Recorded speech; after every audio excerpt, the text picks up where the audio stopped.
เขียนแล้วไปถูจังหน่อยเดี๋ยวนี้ปัดขับรถนะนึกเอ้ยป้าเถอะโอ้ยสายนางได้ยินสายเบาเป็นสา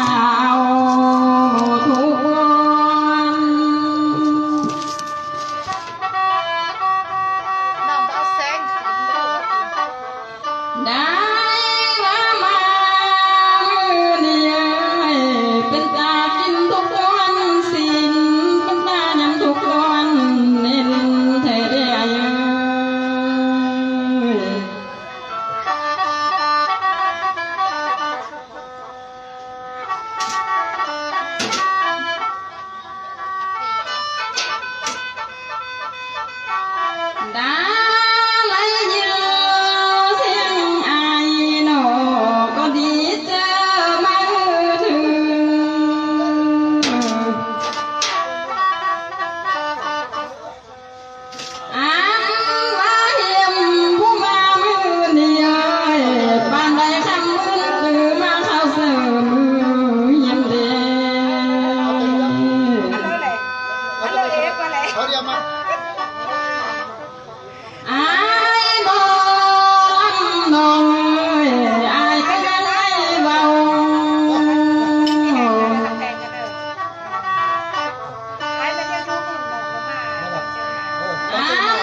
เป็นเนื้อไข่เดียวและน้องก็เล่าดีเจอเธอเด้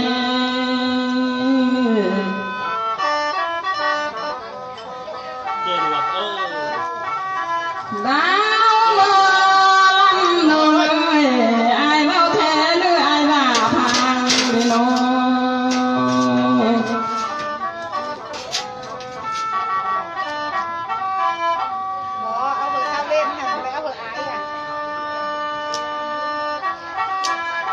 ได้ว่าใส่ว่าพังนี่นายนางบางสักวัน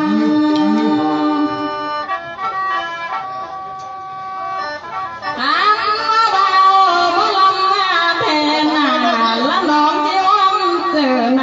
ำน้อยลายกินบางลาย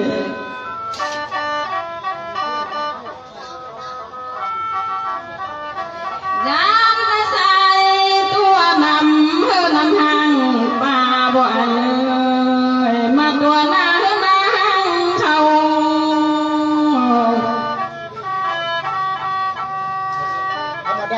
อายสิมาตัวกลมเศร้าหนึ่งกูมีเพิ่งมาตมบ่อายคอยเอ้ยมาบุญเนื้อ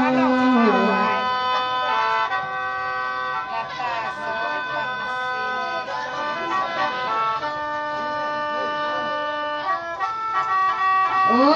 ยเรือเจอแทนดีอายเอ้ยได้ว่าตามเจอน้อง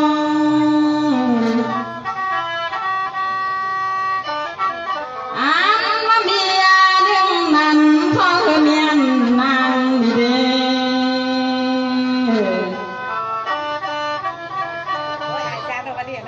ได้ว่าเมียที่ส่ง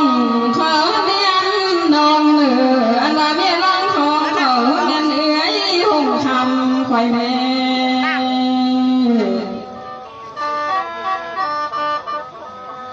เอื้อยหงคำน้องเอ้ยเห็นยาวเดินร้องเฮาจังใด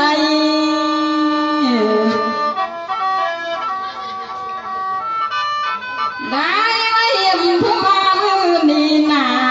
บ่ได้อายบ่เต้าเมื่อเฮือนเสลวเจ้ากับน้องลำนี้นี่ก็น้องชายว่า มาสุดแล้วนี่มาแต่งงานอันนี้ เออ แต่งงานเทื่อที่สอง นายว่าเรือแห่งแท้เดพี่น้องเอ้ยลาผู้มามือนี้ เป็นน้ำเปล่าน้ำเปล่า ต้องชิ้นเลยจุ๊บเลย คุณทำนะ อันว่าเห็นนี่หักกิ่งใบพันป่าใบกิ่งน้ำบ่พี่น้องเอ้ยมาทานเด้อ บอกเลย จับแล้วแม่บ้านไปซื้ออยู่ นายว่าเรือเจ้าแท้เดหากเราห้ามได้ขอเท่าเบาเท่า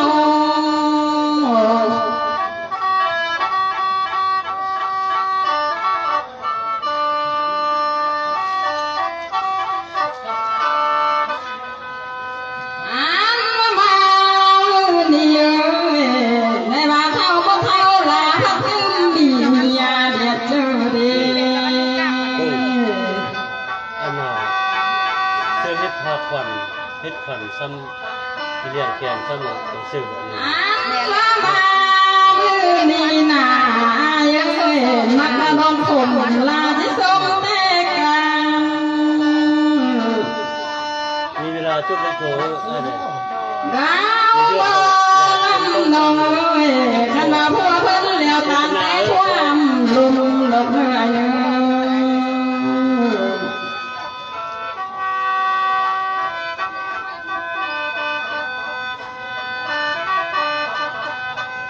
ไอ้ว่ามามือนี่นา โอ้นะ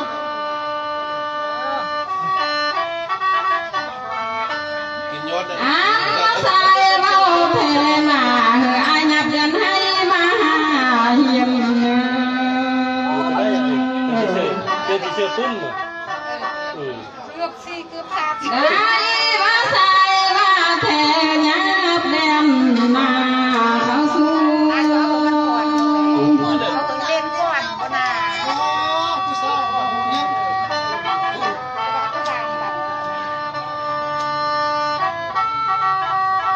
ได้ว่าอยากแดมให้บ่ยันคุ้มผ้าเนื้ออายพ่อยเอ้ยบ่ลำเมือ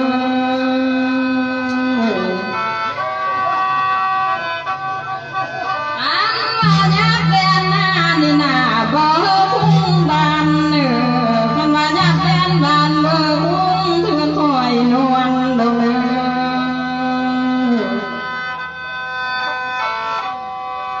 อันว่าความโลภนี้วางไว้ถ้วยลายลอยเอ้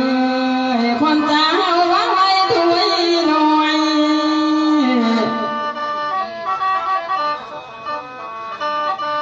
นาสิเบาจอยจอยหน้าน้ำพ่อแม่และพี่น้องผู้มาเติมสมพานคอยเดิน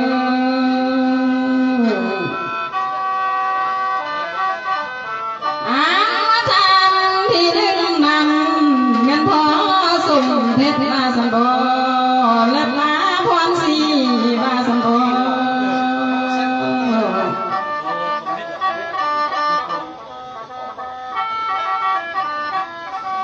ได้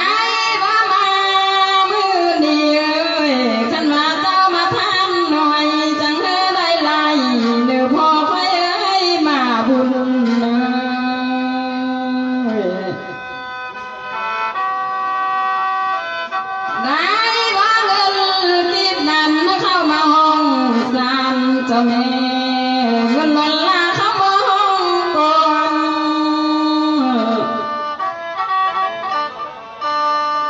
นายว่าเจ้าผู้มามือนี้เอ้ยจะได้เรือทวนเกินคาดเงินคำเด้อเด้อ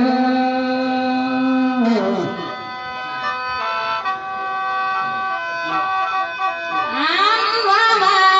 มือนี้เอ้ย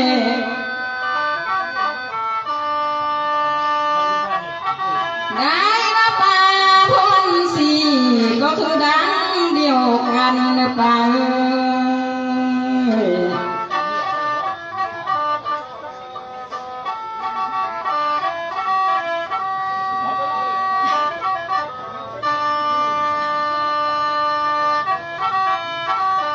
เจ้าเป็นผู้พบนี้มาพูดลาโมนานดีเจอเด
อ๋อสมเพชรไฟเอ้ย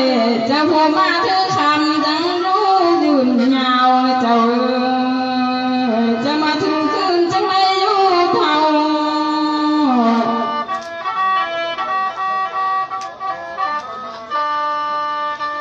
ได้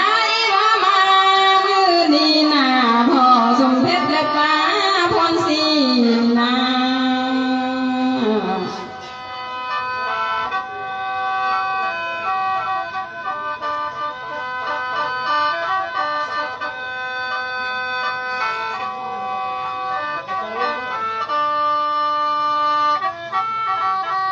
เรานั้นยังบ่แล้วโลดเจ้าเอ้ยยังมีจดหมายน้อยน้อยพ้นทางสว่างมือ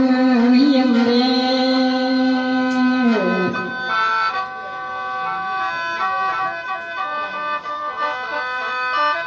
ยังว่าท่านเข็นพรหมสว่างนา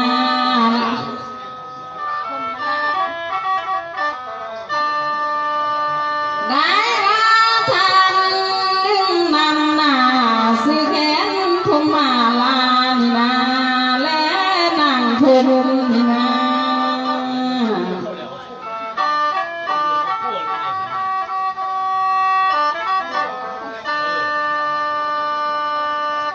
เจ้าก็มีเงินมันติดนั้นจึงได้มาเรียนโนโค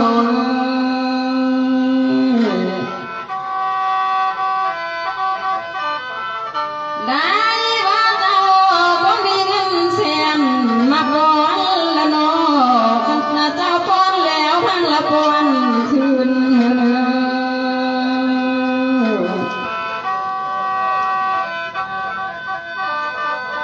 อันว่าเงิน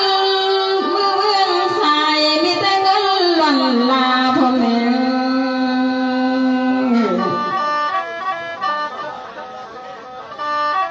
ได้ว่ามือเบื้องผัวมีแต่เงินบาทได้เนื้อคันว่าเจ้าพลาดลงมือได้นั่งตรงเงินพอ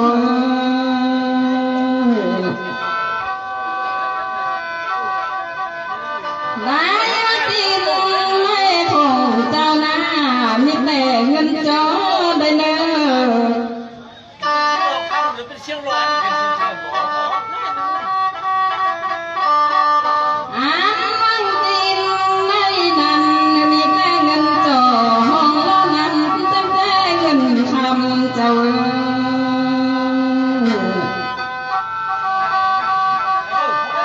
ได้